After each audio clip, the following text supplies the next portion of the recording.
In this video, I'm going to walk you through how to use VS Code with the Docker container. Now let's start by checking if we're connected to a folder. You can see we're not. I can see that by clicking on the Explorer icon in the top left.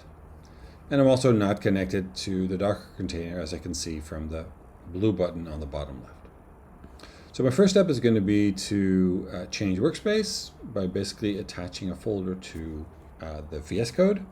And I can do that through Shift-Command-P to open up the command palette and then type RSM change workspace. Now, in my case, change workspace was right at the top because I'd been using that very recently, but in your case, it might take a little bit more text you have to type in before you see it at the top. You'll notice there's also a keyboard shortcut, so Control-Shift-Z will open up this change workspace dialog as well. All right, so let's just use this for now. And I can choose either open in current window or new window. Both of those could be useful, but in this case, I just used open in current window. And I see my home directory with a whole bunch of files in it. And I'm going to work, or at least I'm going to open first the Git folder. This is a good place to keep a lot of your files. You can see I have a bunch of folders in here already. I don't actually want to use any of those. Instead, I'm going to just take something that I happen to have on my desktop, which is some files from the ICT session, and I can just go ahead and just drag that straight into my project folder. I want to keep a copy on the desktop, so I'll just say copy folder, and here are the files that I want. Now, I could potentially just work like this with this particular folder, but I'd recommend that anytime you're working on a project or an assignment, that you make sure that VS Code is connected directly to the folder that you want to work on. And in that case, this case, that is RSM-ICT.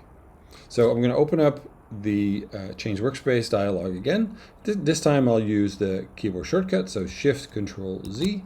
That will pop up that little window, opening current workspace, and then I'll choose RSM-ICT. If there's another directory you want, or if you want to create a new directory, you can do all of those things as well.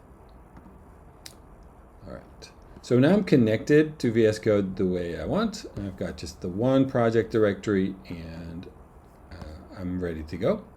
Now, this means that I need to connect now to the Docker container, so I have all the Python versions and all the Python packages that I would want for the program, and so I can do that again through the command palette. So Shift-Command-P, and I'll choose RSM attach, and you can see that that command is available here.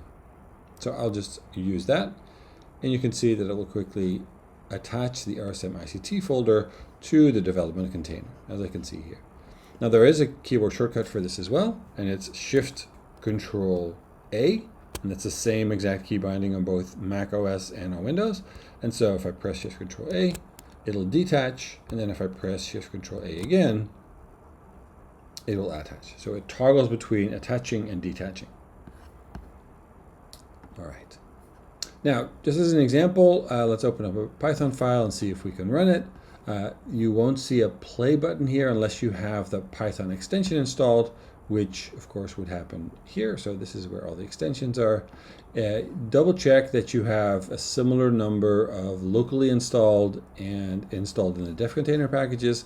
In most cases, for you, you'll probably have slightly fewer extensions installed within the Docker container, because not all of the extensions available for VS Code work in both a local system and within a dev container. All right. So let's just say I have my Python example open here. If I hit play, it should open up, in this case, a terminal and run the code in there. But just to double check that the right Python is available for us to use, I'm going to press the Shift-Command-P buttons again, and I'm going to say Python, and then select interpreter, just to check. And here indeed is my default Python, which is OPT, base UV, and so on. Right, so that's the environment we want to use.